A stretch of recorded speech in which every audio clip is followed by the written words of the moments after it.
Hey y'all, this is Marley K. Hope y'all are well. Today we're going to have a different type of conversation, but it is going to be around this discussion of affordable housing. And I need to put y'all up on game about what's coming next when it comes to housing in Babylon.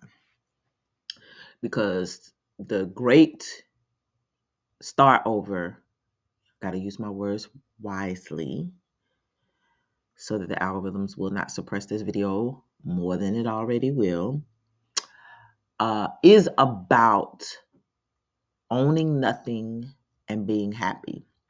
And so I was having a discussion with my son who came home for the holidays because he was off work.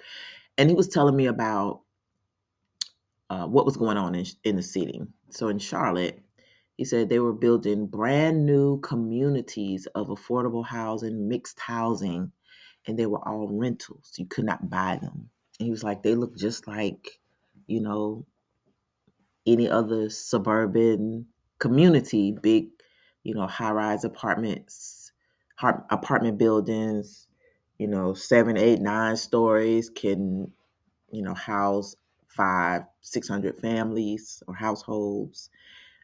In addition to, houses and different types of homes or single family dwellings, let's call them those.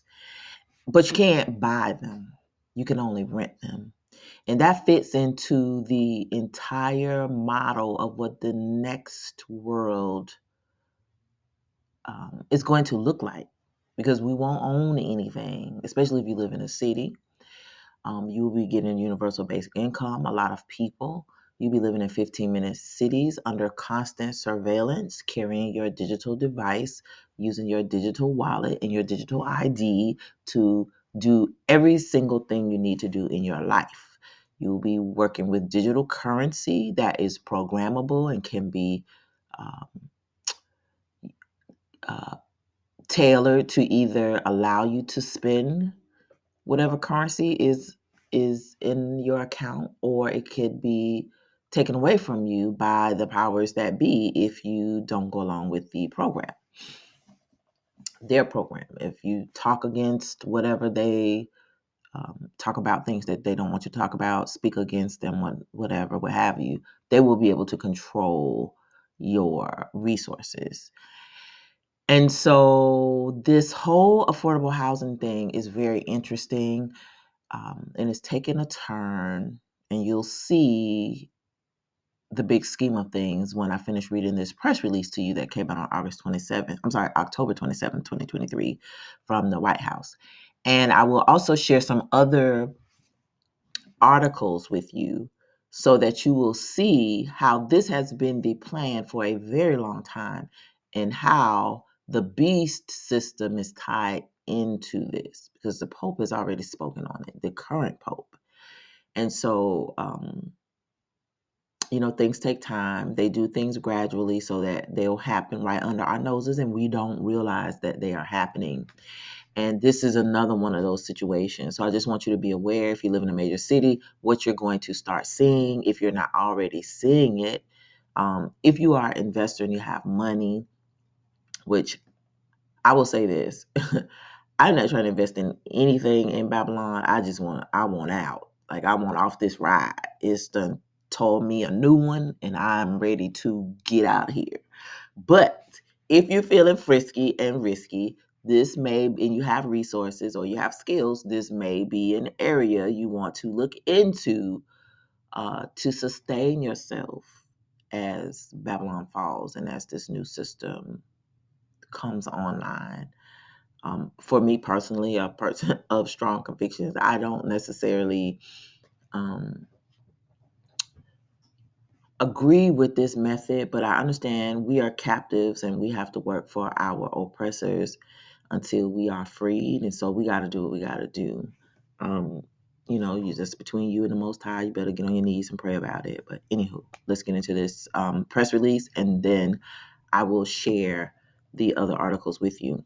Before we go forward, please make sure you like this video so that it will be carried forth by the algorithms, and make sure you leave a comment so that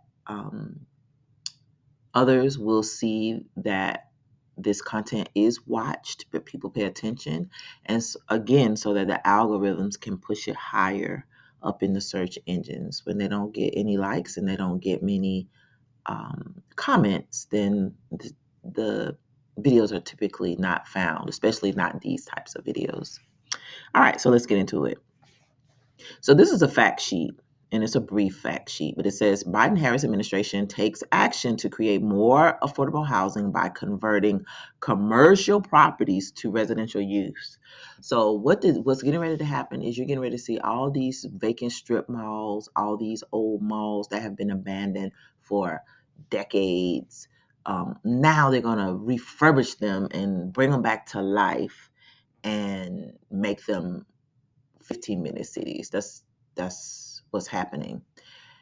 And so it's going to be really important for you to go to your local representatives, to your county council, city council meetings, district meetings, municipality meetings, and see what type of legislation is being pushed. Because if nobody goes to these meetings and people just sit back and watch this happen and think this is a good idea, again, you are supporting your own enslavement. And because none of us know whether or not we're going to be found worthy to escape what's coming, we should be proactive as much as we can. Even though we're coming out of this system, it doesn't mean that you should be silent and allow the bulldozer to keep coming for us. So if there are some things that you can do to shine a light on what's happening in your community and to stop people from being enslaved, then I think we have an obligation to do so.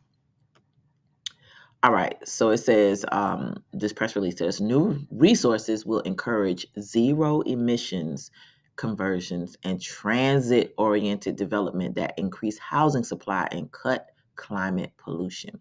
So right here in the first sentence, it tells you everything you need to know. This is the agenda. This is the climate agenda. Kind of speaking code. In a nutshell, and you see what administrations are moving forward with it. It is the Democrats, not the Republicans.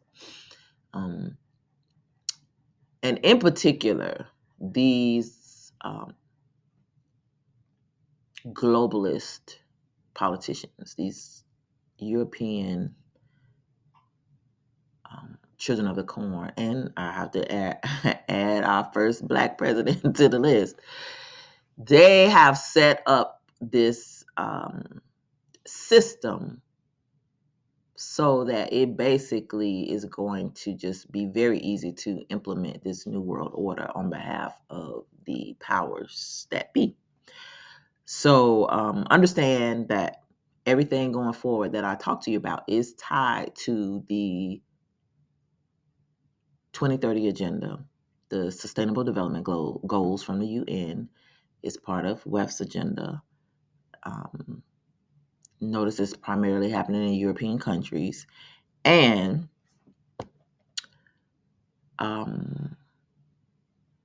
nobody's really talking about it. So it's really interesting watching this happen. And I just feel like we need to touch on it. Even, I may not talk about it again, but I feel like there are some pieces that are missing that we need to discuss because this is the future for us. If we're stuck here, if you stay here, this is what you're going to be left with if you're not just destroyed, period. So again, my suggestion to everyone is to get right with the Most High, pray, ask for forgiveness, try to obey those laws, statutes, and commandments, learn how to keep the lunar Sabbath, live holy, and just get away from anything to do with the lies that we've been told about this system. Like we're living really in a prison, but we're getting ready to go to like a digital prison, and it is not going to be nice. And this type of residential housing thing that they have planned, and you'll hear it in this press release, is what they have planned for basically the Western nations, because they believe the Western nations consume more of the resources, indulge in more of the waste. We eat more, we waste more, and so there's this concerted effort to divest so they can reinvest in other ways. And it's just a money making scheme. It's nothing but a Ponzi scheme. But anywho, let's get into this. So it says today, the Biden Harris administration is announcing new actions to support the conversion of high vacancy commercial buildings to residential use, including through new financing, technical assistance, and sale of federal properties. Now, this should alarm you, because this means taxpayer money that was used to purchase these federal properties are now going to be given away. And I'm going to get to that part in a little bit, but you know, you want to talk about waste. This is waste, in my opinion. But at the end of the day, we already know white supremacy and capitalism got to find new ways to reinvent itself. This is a very parasitic system. It is zero sum. In order for somebody to win, somebody got to lose. And so here we are. These announcements will create much needed housing that is affordable, energy efficient, near transit, and good jobs. Like, I don't know where the good jobs coming from, but that's how they're selling it to us. And reduce greenhouse gas emissions, nearly 30% of which comes from the building sector. Well, we don't need them to keep building stuff. They just keep doing it because they want to. Nobody's asking them to build nothing. Just look at all the old houses that's being torn down and vacant lots so they can build something else. This country is so wasteful and so ridiculous. Anywho, office, let me make this a little bigger so you can see it. Office and commercial vacancies across the country are affecting urban downtowns and rural main streets. A new blog released today by the Council of Economic Advisors finds that office vacancies have reached a 30-year high from coast to coast, placing a strain on commercial real estate and local economies. At the same time, the country has struggled for decades with a shortage of affordable housing units, which is driving up rental costs, and communities are seeking new ways to cut emissions, especially from existing buildings and transportation. No, we ain't. We ain't. We need some jobs. We need some good paying jobs. We need y'all to get rid of some of these laws that keep people from working. We need y'all to do something about discrimination, because people could work and have a good job if it wasn't for white supremacy and racial discrimination, and anti-blackness. Same with housing. If housing wasn't so discriminatory in all of its ways, from people who own housing who won't allow certain people to live in them, even from lenders being racist and denying people of loans or giving them high interest rates so they can't keep housing because of their anti-blackness. Like, it's it ain't got nothing to do with emissions. It got something to do with anti-blackness. Let's talk about that. And the other thing about this statement, where they talk about the 30-year high from coast to coast, with the commercial vacancies, like, the business industry created that, just like they created the housing crash in 2007, 2008. Everybody kept building these big old stores, big box stores. We kept going to them. Then the next thing you know, there's a Walmart. They sell everything. You don't need the one big box store. You don't need the Best Buy or the other big box store that sells the electronics. So they go out of business. Circuit City, that's what it was. Then you have Home Depot and Lowe's, and they keep building, big box stores. And then you have strip malls, and Walmart decided to be in a strip mall instead of a standalone store. So wherever Walmart goes, people want to be near Walmart because they get traffic. And so as Walmarts are being built, stores who build, people who build these strip malls, or these real estate developers who build these strip malls, end up with properties that just sit there because once a big box store leaves, the other stores usually follow it. So if they don't do something like, what a lot of states do, they have these reintegration or refugee resettlement programs where they'll put refugees in a community, give them some money to start businesses, and then they'll take over the strip mall. And that happens in a lot of large cities, like in Miami and other places. So those places are constantly being reinvented and reinvested in. So the strip malls don't sit empty. But in a lot of places, like here where we live in rural places, that's not the case. Walmart will build a standalone store and leave the strip mall, and then there's nothing there. And then you'll get a church at the end of the strip mall, and then a couple of empty stores, or like a check cashing store, liquor store, or whatever, and then a couple of empty spots, and then something else. But just this constant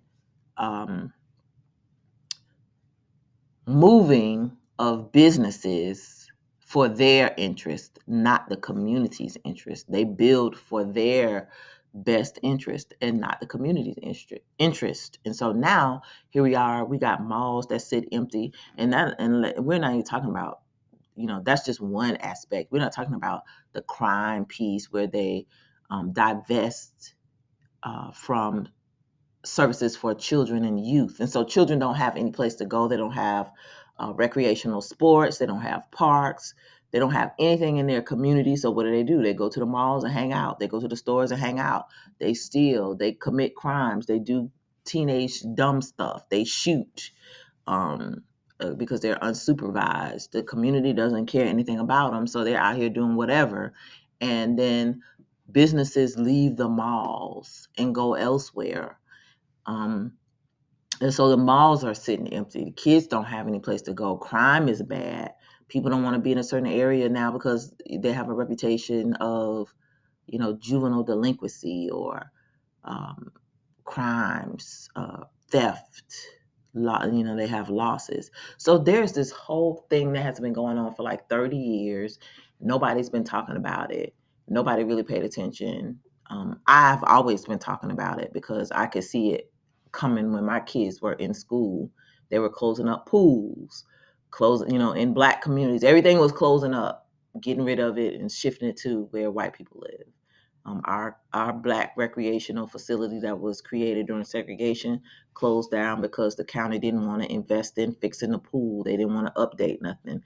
And they just instead donated to the YMCA, and they gave scholarships to some poor kids and went into the community and picked them up. But it left the whole community of people without any resources. And what happened? Kids started getting bad. They didn't have nothing to do. They started shooting up in the mall and fighting, and there were a couple of people shot and stores left. And now the mall sits primarily empty. It has a couple of big anchor stores, but other than that, there's nothing in the mall.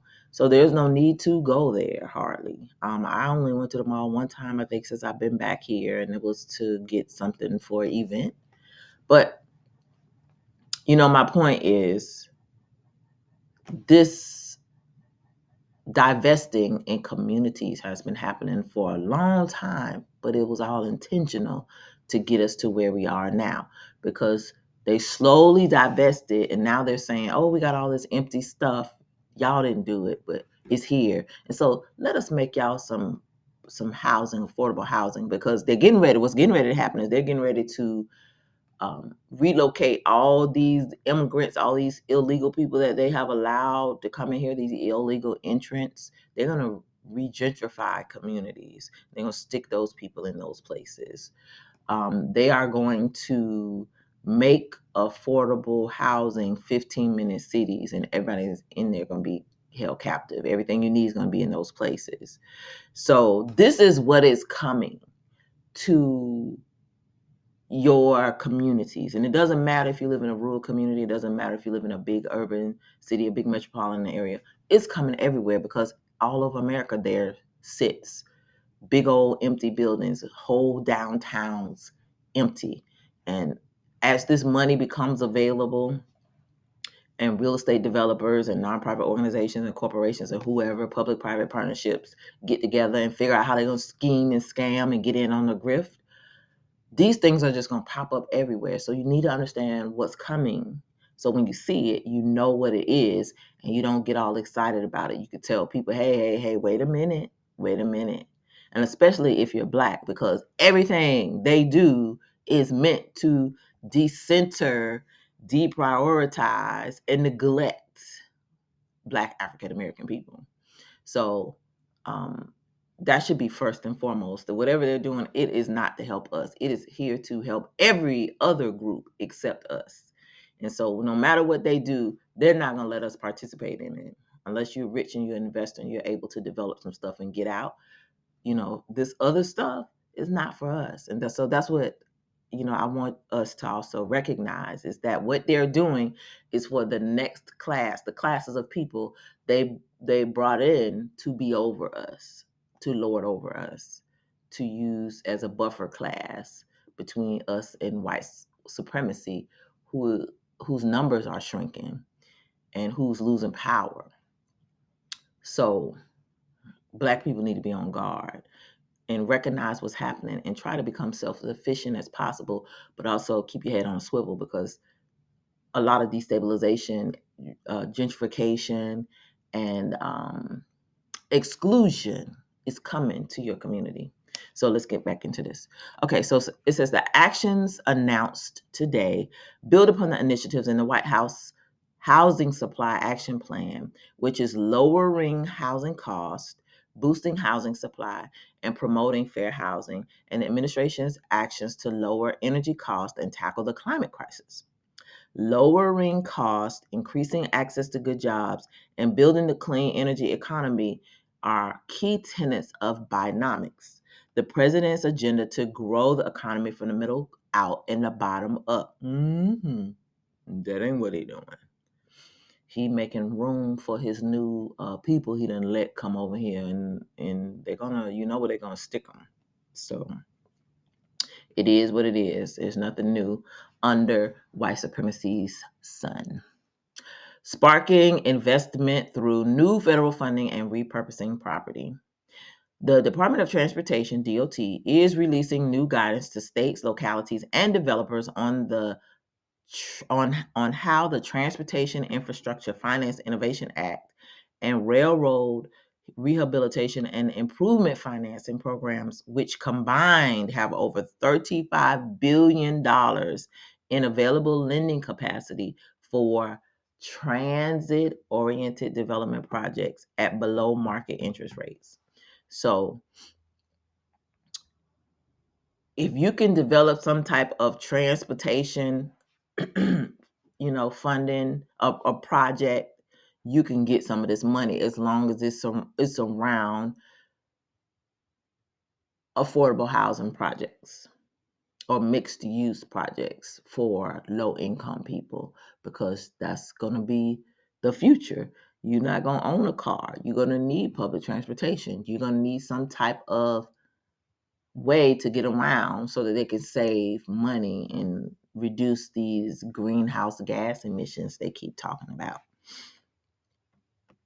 In addition, DOT released a policy statement with principles for pursuing transportation projects with the dual goals of increasing affordable housing supply and decreasing emissions. So you see how they connected the two: housing supply, affordable housing supply, which is for low income people, and decreasing emissions. So they're basically telling you poor people create more emissions, and they're going to use poor people as a catalyst um, to decrease these emissions by creating these projects.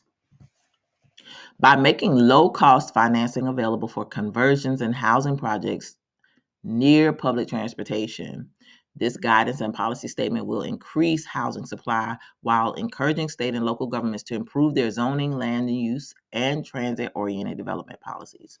The other thing that my son was telling me was that a lot of these places that they are building is right on the train line. So it'll take you downtown, or you like if you work, you can take the train and you buy a little inexpensive pass, ride the train to all of the hot spots for tourists and entertainment. You can go downtown to work or whatever you need to do downtown. You can go to the grocery store. All these things you can do within a very short distance or within the distance of this public transportation. In fact, where he lives in one of these big apartments. He does the same, he lives in the same type of thing. And so it's not mixed use, but it's one of those high rise apartments that has like probably 6 or 7 different complexes, all of them the same height. Each has about 7, 8, 9 floors, and lots of people living in them. Lots of young people who spend a bunch of money for rent. They're never going to own those things that they live in. But, they got the convenience of getting on the train to go to work, getting on the train and go downtown to party. You don't have to worry about drinking and driving. You don't have to use your car. Your car is parked in a parking lot. But a lot of these new places don't have a whole lot of parking spaces. So they're deterring residents from owning cars. And that's another thing that you have to look out for. So it says DOT is releasing guidance that makes it easier for transit agencies to repurpose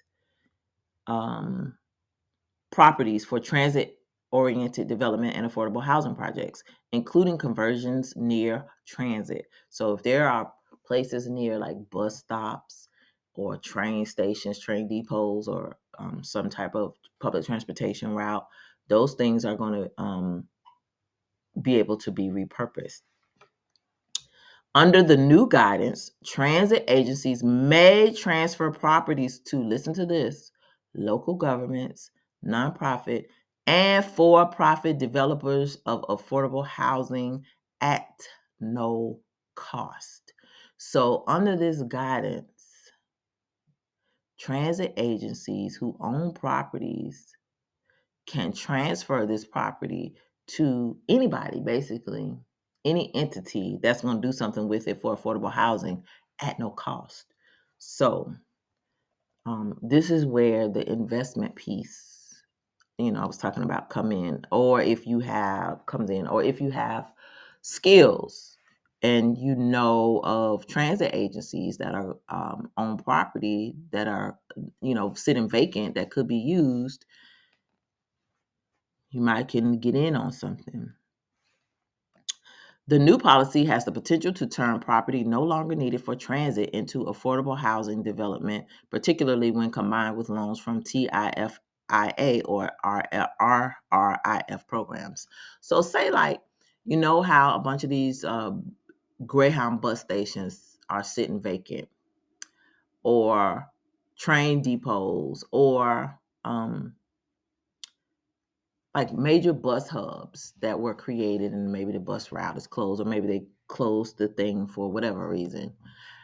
So now they're giving people money to do something with those, turn them into affordable housing projects.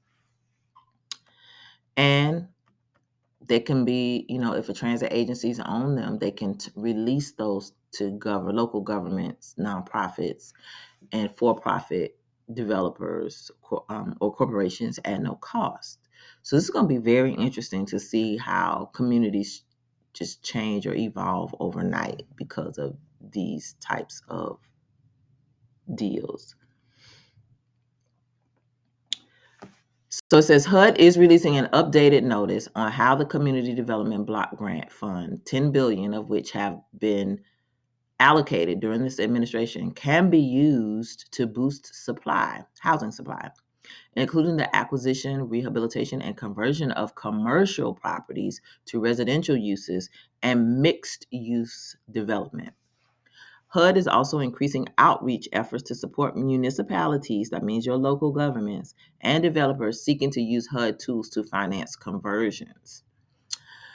So this is how the gentrification is going to happen, because people are going to get this money. They're going to say it's for low income, yada, yada, yada, yada, certain types of families, and they're going to put stores and coffee shops and sandwich shops at the bottom and apartments at the top. They're going to do all kinds of stuff. And then next thing you know, Negroes not going to be able to benefit from any of it. It's going to be preppy, poor white kids because they have impoverished everybody. So now white people are as poor as black people. So, there's no need for black people to be getting excited about none of these projects because you ain't going to benefit from none of them. HUD is also increasing outreach efforts to support. Oh, I'm sorry, I read that. State and localities can also access up to 5 times their annual CDBG, that is for Community Development Block Grant allocation, in low cost loan guarantees to fund projects such as the conversions of properties to housing or mixed use development. In addition, HUD will make awards through a research-related notice of funding opportunity, which can be used to develop case studies that can serve as roadmaps for other localities interested in pursuing conversions. So that's something that the government does. So they'll give people this money, and then they'll have researchers come in and research the best projects or do studies about the successful projects. They'll write research papers on what was done, the populations that were served, or the target people populations, and what were the outcomes, what were the best practices, things that worked, what didn't work, and then they'll make these papers available to anybody. So in the future, if you want to go and pursue this type of money, you will be able to, and they'll strongly recommend you use one of the best practices or case studies that they provide, because they want you to be successful with their money. They don't want you to be out here all willy-nilly doing something that may or may not work. So say HUD is also accepting applications for the 85 million to pathways to removing obstacles to housing program, which includes the development of adaptive reuse strategies and the financing of conversions as eligible activities. So they're going to make sure you're not going to not be able to get some money to reinvent these old commercial properties. So it just basically means rich people, real estate developers, people already got money and assets getting ready to get paid again. Because once they redevelop these things for affordable housing, the money that is going to be used to pay for the people who live in this subsidized housing is coming from taxpayers. So you're basically going to be paying for a whole class of people to come here, live in these things, and they're going to get welfare, they're going to get TANF, they'll be getting food stamps, they'll be getting Section 8, they'll employment probably will be subsidized by the government. So it's like a whole subsidy. It's like the whole Walmart racket all over again. How Walmart basically stays alive because people who receive public assistance and government resources keep it afloat. Not saying that other groups don't either, but Walmart gets a lot of welfare money, food stamps, TANF, Social Security, disability, SSI. A lot of people who get money, if they have extra money or resources, they go to those places. So it's a grift if you think of it in the big scheme of things. It's a grift, and taxpayers are going to be on the hook for all of it. And African American people will not benefit hardly from any of it. But at least you need to know where your good hard-earned tax dollars are going. To everybody but the Negro. The General Service Administration will expand on its Good Neighbor program to promote the sale of surplus federal properties that buyers could potentially redevelop for residential use. To support this initiative, GSA will work with the Office of Management and Budget, which is OMB, to identify current and upcoming sale opportunities, maintain a public list of current opportunities, and affirmatively market resources available to support housing development in all targeted materials for applicable properties. So the government is going to sell federal properties, surplus federal properties. We all should be worried because we don't know what they're going to be selling. And even if they're going to sell it, for this particular endeavor. Like, why now? And, to me, it just goes to show, like, you gotta see the writing on the wall. Like, government is getting ready to shrink.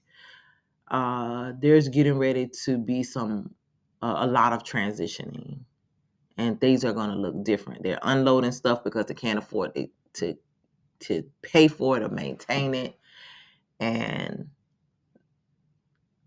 to me, it's just a sign. It's also a sign that, like, that because they don't have the money, it means that we don't have any money, or whatever they're doing, the jig is up. So they got to get rid of some stuff off the books and do something for this huge population of poor people that's coming down the pipeline. All right, so it says leveraging federal funding to encourage conversions. So the White House is releasing a commercial to residential federal resources guidebook with over 20 federal programs across 6 federal agencies that can support conversions, that can be used to support conversions. These programs include low interest loans, loan guarantees, grants, and tax incentives, which, subject to the requirements of each program, may be used together to increase the economic viability of conversion projects. And so this is what you need to be looking out for in your communities, because this money will be coming from Washington, but it will be funneled through your states and then funneled to your local community. So when you see it, when you hear about these projects, because they have to talk about them publicly because the government requires it. So when you hear them talk about this money or these resources, or they apply for this money and they got it, understand this is getting ready. This stuff that's discussed in this briefing is going to be happening in your community. To accompany the guidebook, the White House is announcing training workshops this fall for local and state governments, real estate developers, owners, builders, and lenders on how to use federal programs for commercial to residential conversions and achieve additional goals, including affordability and building zero emissions housing. DOT will be announcing new technical assistance through direct engagement with federal agencies and third-party intermediaries to support municipalities and developers seeking to use DOT tools to finance conversions. So notice how they got the Department of Transportation in on it. They need them because, one, they provide the transportation, but also they control the lights, the signs, the cameras on the poles, all that type of stuff. So when you're talking about Web 3.0, continual surveillance of these areas and controlling movement, collecting data, this is necessary. So don't think it's an accident that DOT is included in any of this. I'm just giving y'all the tea. I'm sorry. Through the Better Buildings Initiative, I don't even know what that is, also launched a commercial to zero emissions housing toolkit that includes technical and financial guidance on how to achieve zero emissions commercial to residential conversions. Now, I'm gonna download this because I want to know what they're going to be doing to the houses. DOE's toolkit highlights how the Inflation Reduction Act can bring more capital to conversions through the DOE loan program offices, loans and guarantee programs, and tax incentives, such as the new energy efficient home tax credit, the energy efficient commercial buildings tax deduction, and the clean energy investment tax credit. Just so much stuff. And today, Treasury is posting a blog that describes tax incentives for builders of multifamily housing.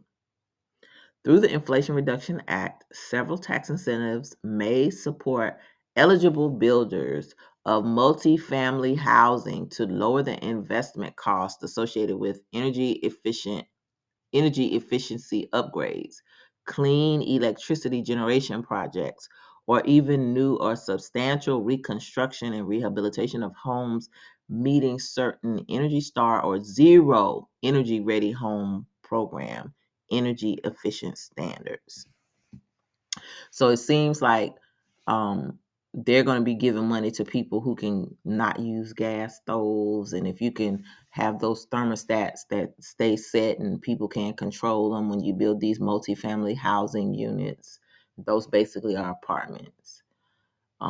So we really got to pay attention to this language, and we really got to pay attention to what types of structures are being built around us, because we are watching right now 15-minute cities being built and like nobody's really talking about it. Working with states, localities, and the private sector to take action. And this is really important. So it says a number of states and localities have taken steps to address the challenge of high commercial and office building vacancies in their downtowns.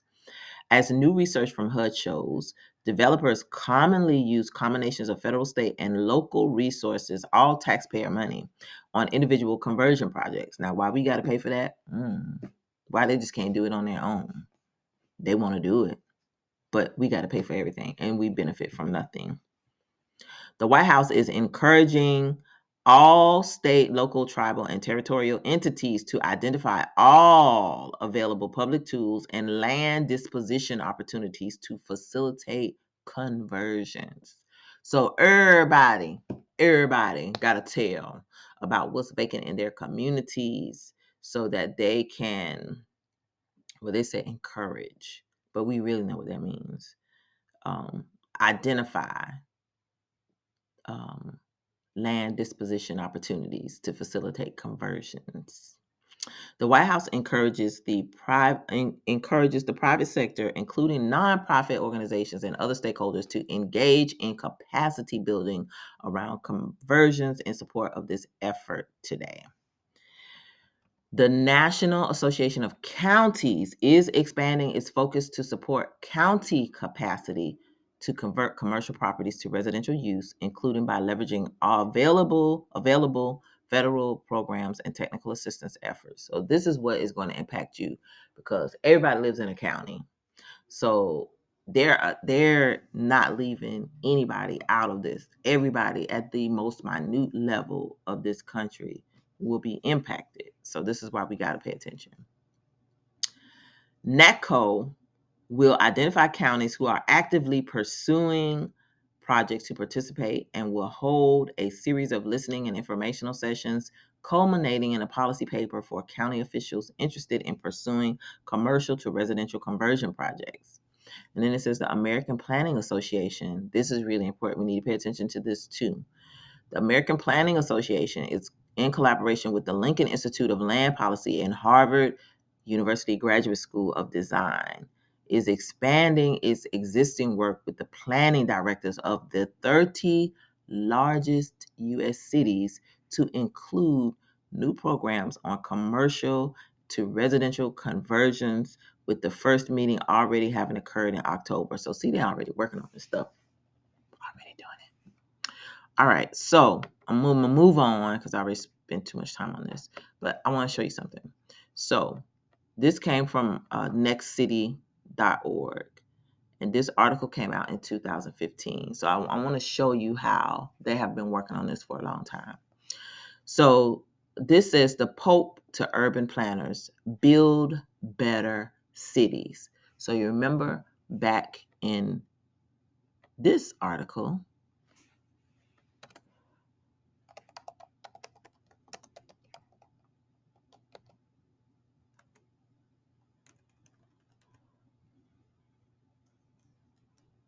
I think it's building better. I can't remember. I know I saw it someplace, but anyway.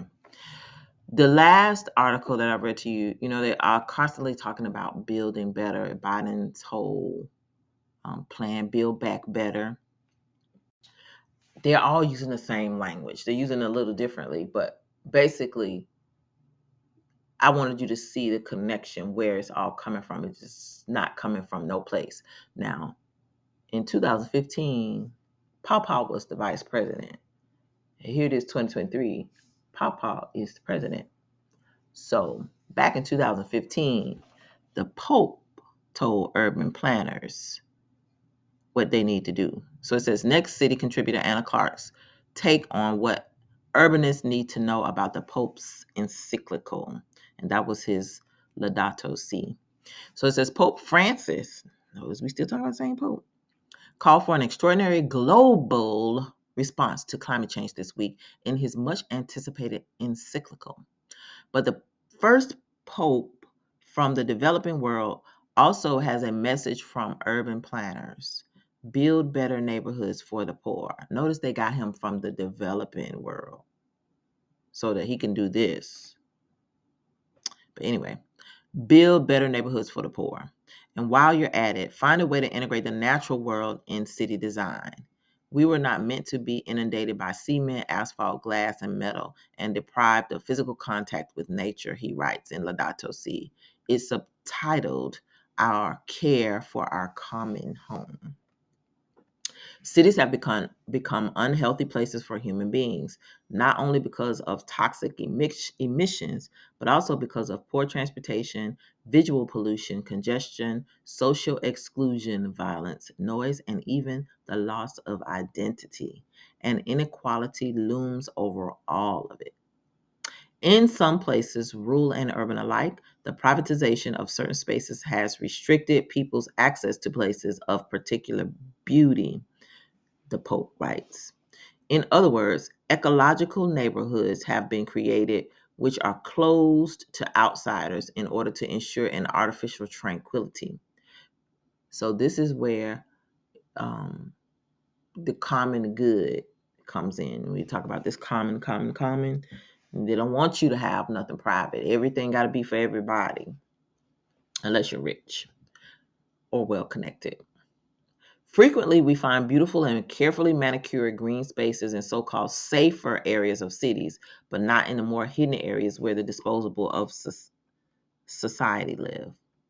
Call this B-side of the groundbreaking treatise that has aligned the leader of the Roman Catholic Church with mainstream science. The Pope's urban planning analysis is a thoughtful take on the interconnectedness of the natural and built environments. His theme: the choices we make in cultivating the places we live in have consequences for human behavior. Francis specifically urges those who design buildings, neighborhoods, public spaces, and cities to go beyond their planning niches and draw on the various disciplines which help us to understand people's thought processes, symbolic language, and ways of acting. It's not enough to seek the beauty of design. So here you see the Pope is speaking about affordable housing and urban planning, all the things that were discussed in the briefing that I just read you. That is, our plans and our projects must also serve the quality of life of others, contributing to a culture of encounter and mutual assistance. At every step, it's crucial that urban planning always takes into consideration the views of those who live in these areas. Historic preservation is also on Francis's radar. The man whose residence is adjacent to St. Peter's Basilica, which opened in 1626, recognizes the need to protect the common areas, visual landmarks, and urban landscapes that increase our sense of belonging, of rootedness, of feeling at home within the city, which includes us as and brings us together. Now, none of this said nothing about the word, nothing about Torah, nothing about the Bible, just science. Science. Man, talking about science. Sorcery. Stuff. So, this is why we cannot bandwagon everything that the powers that be set before us, because there's a deeper rooted meaning and a lot of sinister things behind a lot of things that we see today They have been in progress for a very long time. And a lot of people, because they are unaware of the times that we're living in, they are championing things that are going to lead to their demise and possibly ours, because we don't know if we're going to be found worthy to escape. So we don't know that. But in any event, I just want to bring it to your attention that they really are planning this stuff. And it is, just weird to see people not paying attention to it. So it says that sense of community is essential. Preservation of structures and spaces for their own sake is irrelevant. Rather, preservation efforts should be tailored to the public good, common good, public good, and should be accessible to all. You will own nothing and you will be happy. Everybody's going to have everything, the same thing. You're going to be happy about it. When they are all well integrated into the landscape, residents of the city will feel a deepened sense of the whole. When they are not well integrated, they contribute to isolation and separateness. Interventions which affect the urban or rural landscape should take into account how various elements combine to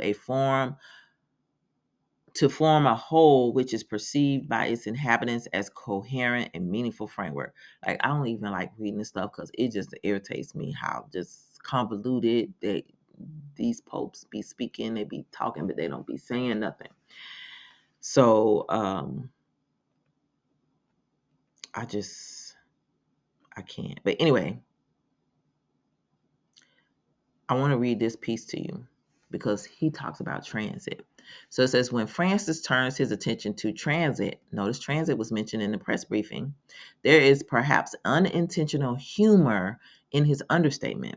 The quality of life in cities has much to do with the systems of transport, which are often a source of much suffering for those who use them.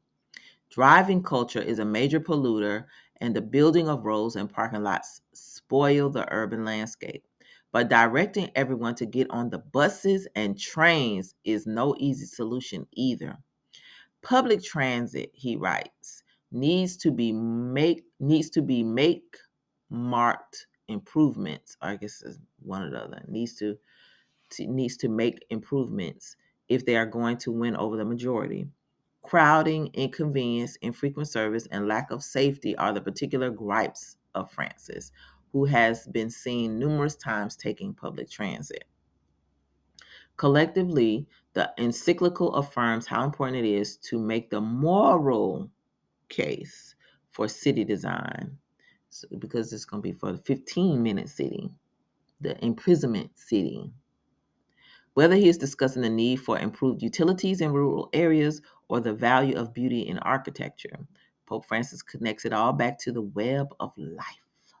Our insistence that each human being is an image of God should not make us overlook the fact that each creature has its own purpose. None is superfluous, he writes. Our civic spaces are intensely personal, shaping the terrain of lives and memories. They influence how we think, blah, blah, blah, blah, blah, blah, blah, blah, blah, blah. So anyway, to close, it says, too often, developers, urban planners, and city leaders seem to think that it is obvious or implied why decisions they make are in the best interest of the public. But there is no shortcut to articulating why our planning choices speak to the fundamental human dignity of communities we are working in. Indeed, Laudato Si is a powerful template for how to do just that. And even with that model on hand, we can't articulate the moral case for what we are doing, consider that a major red flag. So,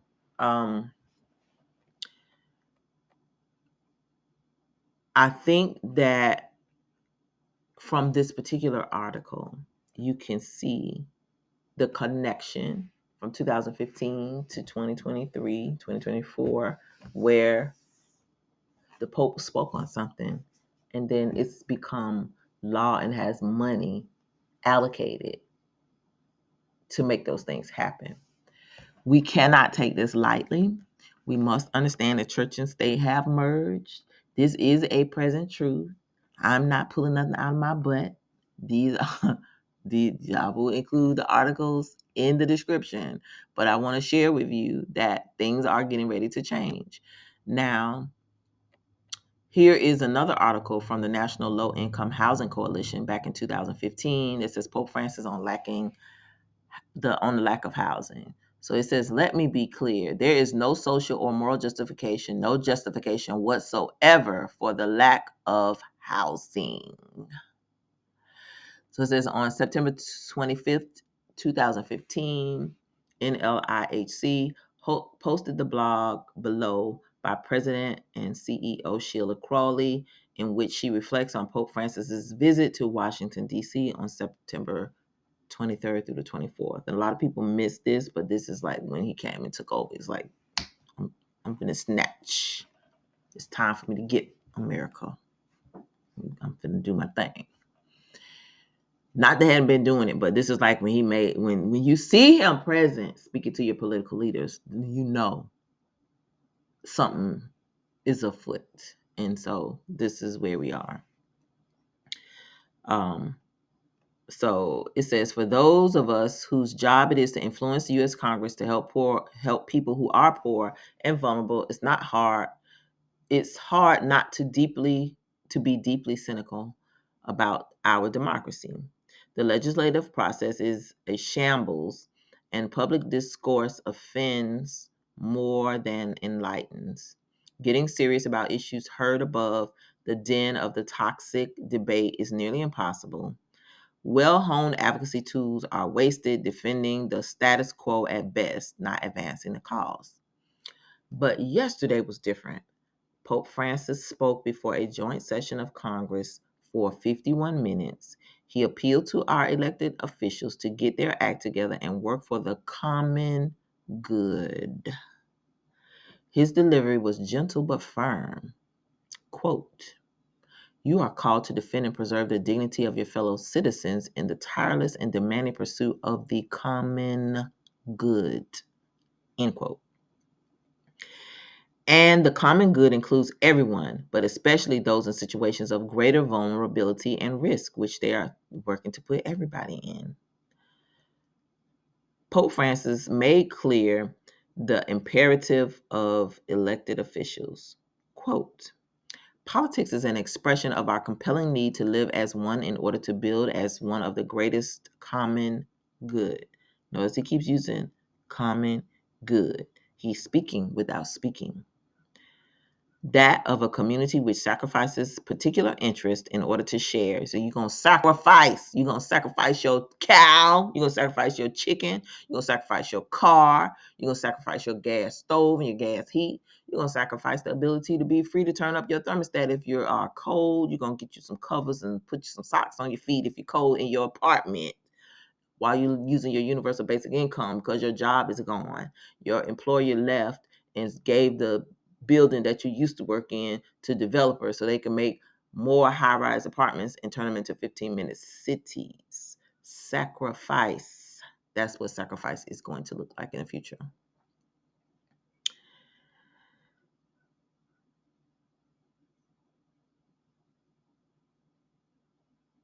So it says, that of a community which sacrifices particular interest in order to share in justice and peace, its goods, its interest, its social life. While Pope Francis covered a wide range of important issues, he wove concern for others throughout the speech. When he reminded those assembled of the Golden Rule, Congress cheered. He was direct that the fight against poverty and hunger must be fought constantly and on many fronts, especially in its causes. It goes without saying that the part of this great effort is the creation of and distribution of wealth.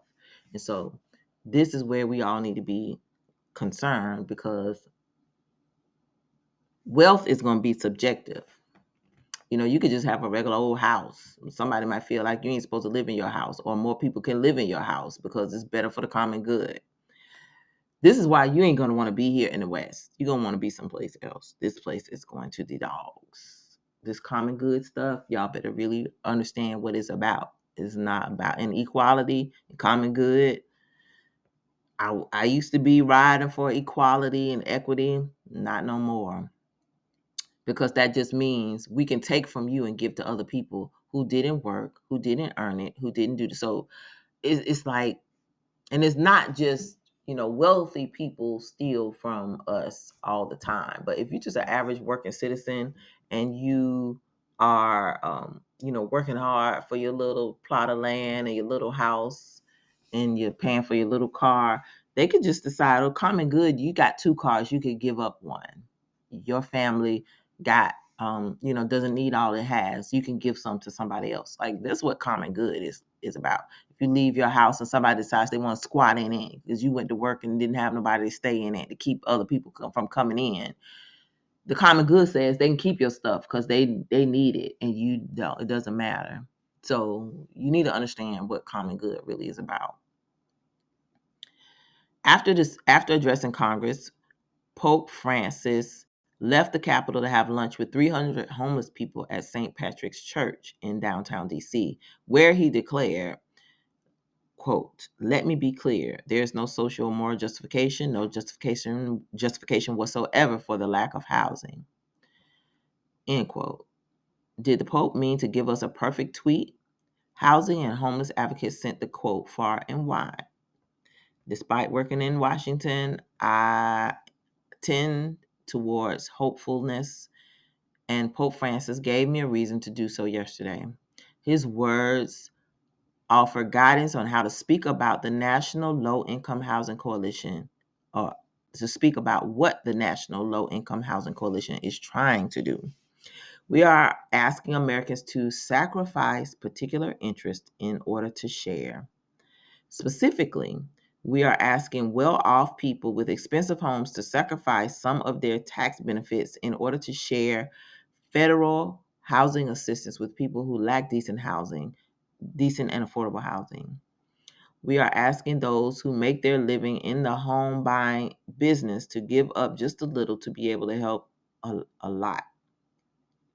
Let me be clear, there is no justification whatsoever to subsidize higher income homeowners through the tax code while anyone in the country lacks decent and affordable housing.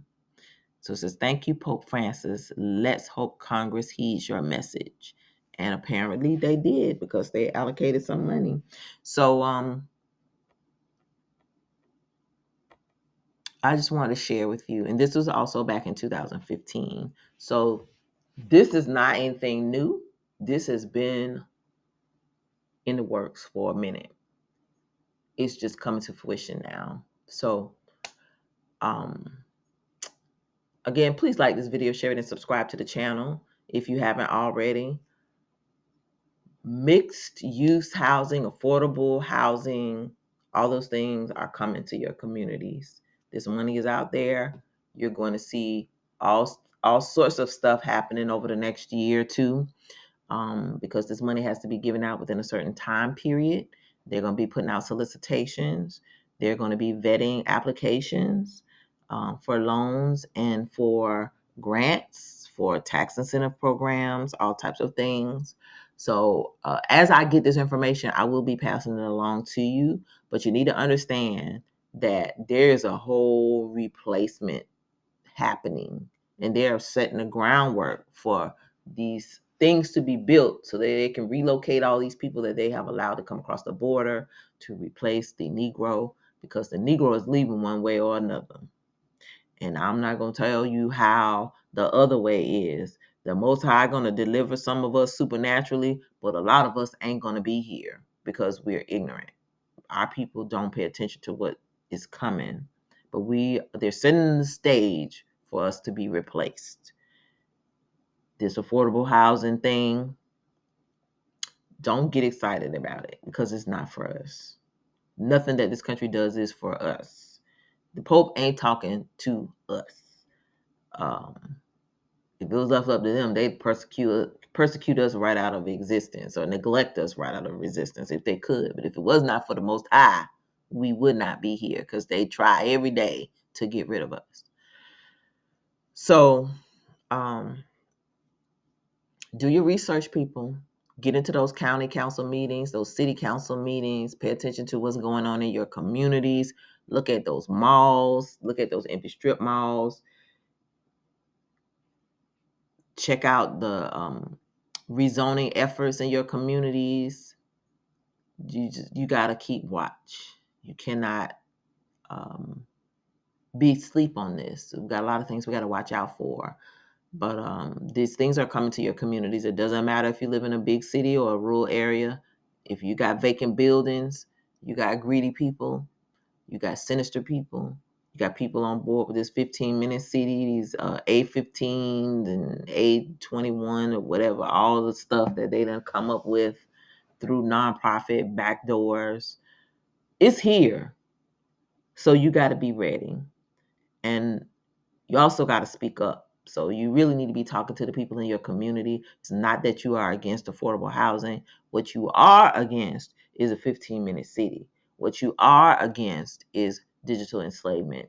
What you are against is using taxpayer money to subsidize already rich people who have made a mess of society. They built all these buildings and now they want money to redevelop it and figure out a new way to hustle and make more money off of the government and get more subsidies. So this is what the rich people do, and they do it at our expense.